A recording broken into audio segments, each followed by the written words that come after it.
Bonjour et bienvenue dans cette nouvelle vidéo consacrée à Louis XVI, la Révolution et la Nation. Alors cette vidéo, c'est la suite de la précédente vidéo où on parlait de Louis XVI et la colère du peuple. Dans la précédente vidéo, on s'était intéressé au serment du jeu de paume. Alors tu te souviens, le peuple avait fait des cahiers de doléances dans lesquels il réclamait plus de justice.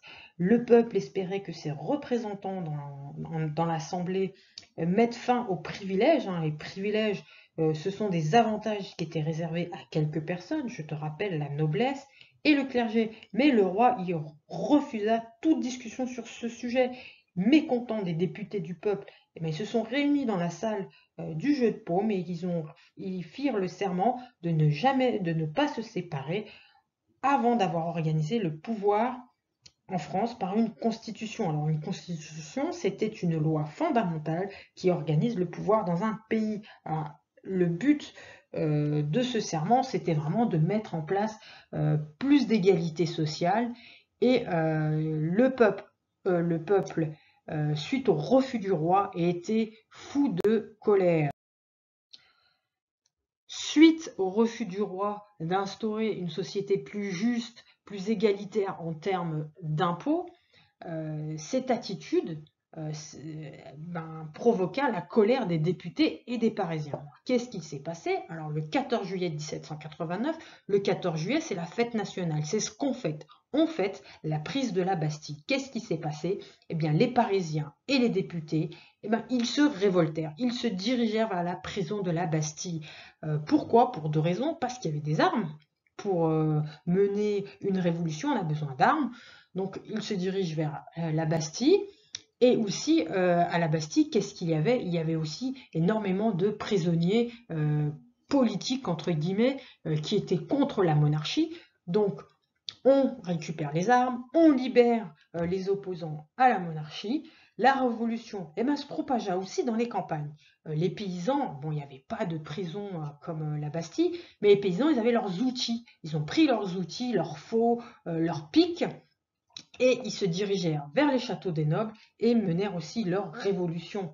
Donc on avait dans les campagnes, dans les villes, au nom de la nation. Alors la nation, c'est un nouveau concept, c'est le peuple et son objectif de vivre ensemble, sans caste privilégiée qui dirige tout au détriment du peuple. Donc, au nom de la nation, les députés, ils se réunirent à Versailles et votèrent l'abolition. L'abolition, c'est la suppression, l'interdiction, la fin des privilèges. Je te rappelle que les nobles et le clergé ne payaient pas d'impôts, ils recevaient des rentes. Le peuple, le tiers-état, payait tout avec les nouveaux bourgeois dont je t'ai expliqué. C'était les nouveaux riches qui aspiraient à plus d'égalité. Alors, ils adoptèrent la Déclaration des droits de l'homme et du citoyen. Cet épisode sonne le glas de l'Ancien Régime. C'est la fin de l'Ancien Régime. De 1789 à 1791, les députés écrivèrent et votèrent une constitution qui limitait le pouvoir du roi. La monarchie absolue était remplacée par une monarchie constitutionnelle. Alors, une monarchie constitutionnelle, c'est une monarchie dans laquelle la constitution limite le pouvoir du roi. Un petit peu comme la monarchie anglaise, où la reine a beaucoup moins de pouvoir que le Premier ministre. Les lois étaient désormais votées par les députés, mais le peuple avait peur, le peuple craignait que Louis XVI impose son autorité et mette fin à la Révolution française. On se souvient, l'autorité, le roi absolu dans l'esprit de Louis XIV. Le 22 septembre 1792, l'Assemblée nationale vota l'abolition de la monarchie et proclama la République. Une république, qu'est-ce que c'est? C'est l'organisation du pouvoir dans lequel le pouvoir n'est plus héréditaire. Je te rappelle que dans la monarchie, on venait roi de père en fils. Ici, c'était terminé avec la République, c'est le peuple qui élit son représentant. Louis XVI prend peur, la Révolution est en marche, il doit se mettre à l'abri. Dans la nuit du 20 au 21 juin 1791, il s'enfuit avec la reine Marie-Antoinette et leurs deux enfants. et tente de gagner l'étranger pour demander de l'aide. Il est vite rattrapé et ramené à Paris. Et désormais, tout le monde se méfie de lui. Un an plus tard, l'Assemblée nationale l'accuse de trahison et le fait jeter en prison. Qu'il est loin le temps de la vie dans le palais de Versailles. En décembre, le procès du citoyen Capet s'ouvre. Oui, sous la Révolution, il n'y a plus de monsieur, madame. On appelle tout le monde citoyen ou citoyenne. Et on tutoie tout le monde. Alors Louis XVI devient le citoyen Capet, du nom d'un lointain ancêtre, les Capétiens. Je ne sais pas si tu te souviens. Devant le tribunal, Louis Capet se défend mal. Il discute, il conteste, il nie, il ment aussi, même devant des preuves évidentes. La méfiance grandit. Finalement, le tribunal le condamne. Ce sera la peine de mort pour trahison envers la patrie. Le 21 janvier 1793, dès le lever du jour, la foule se presse sur la place de la Révolution. Tout le monde veut assister à l'événement.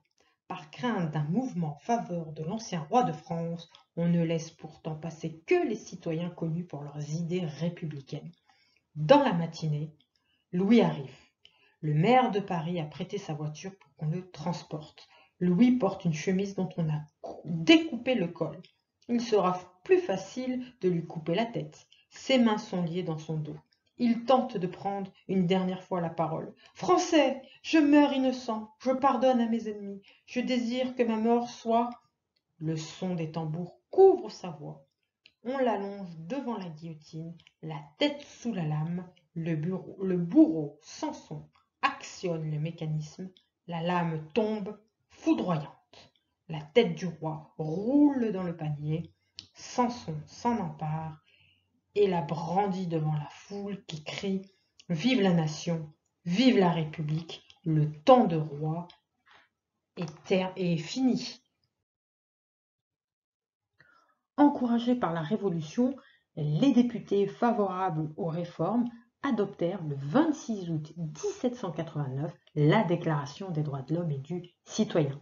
Elle s'inspirait des idées nouvelles du XVIIIe siècle.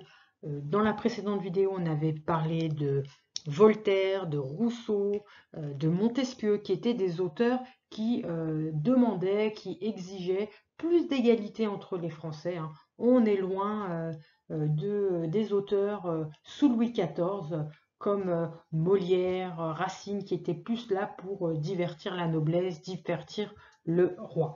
Alors, cette déclaration, elle fait référence mondiale aujourd'hui. Hein. Quand on parle des droits de l'homme, on fait référence à ce document qui a été, qui est né en France suite à la Révolution française.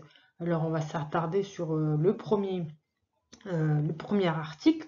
Les hommes naissent et demeurent libres et égaux en droit. Donc ça, c'est vraiment la pierre angulaire, comment dire, le ciment de cette déclaration et qui indique que tout le monde est égaux, même si c'est en fonction du sexe, en fonction de la couleur de peau, en fonction de la religion, tout le monde doit être traité sur un même rapport d'égalité. Voilà, c'est vraiment cet article qu'il faut avoir en tête.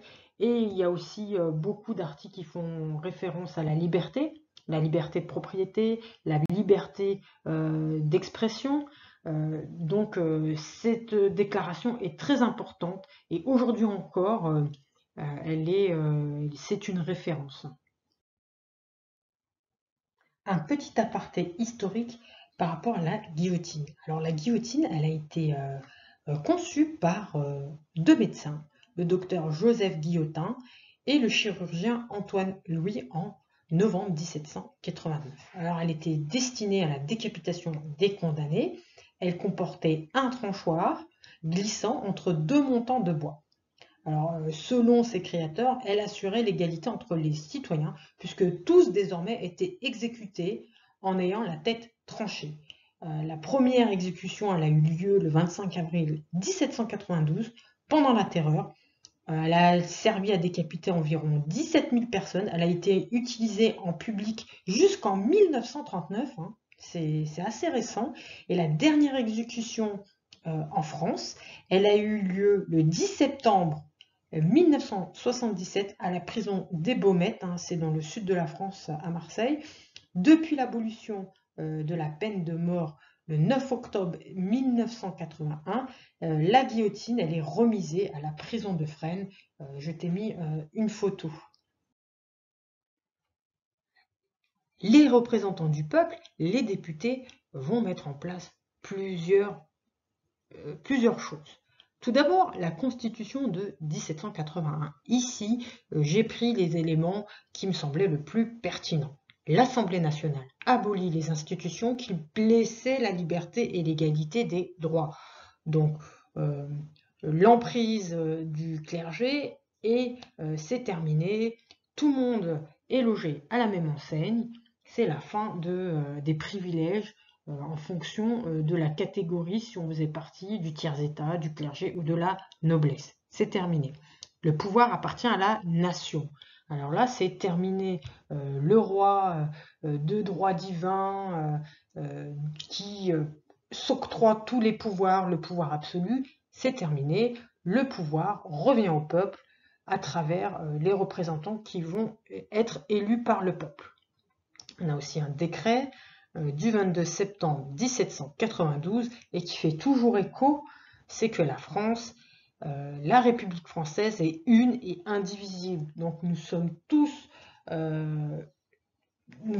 partie de la nation. C'est terminé le clergé, la noblesse, le clergétat et ses différences de statut en fonction de quelle catégorie on appartient. Non, la République française est une et indivisible.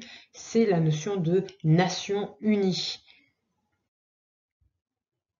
Et pour terminer ce cours, une trace écrite que je te demande de recopier dans ton cahier d'histoire. Alors, on va la lire ensemble. Le 14 juillet 1789, les Parisiens se révoltèrent contre l'attitude du roi et prirent la prison de la Bastille. Je te rappelle, la Bastille, c'était une prison.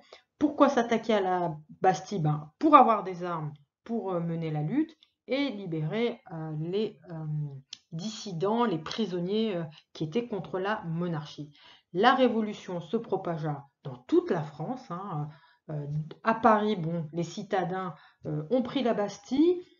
Dans les campagnes, les paysans prennent leurs outils, les faux, les râteaux, et puis on commence à s'attaquer au château des nobles.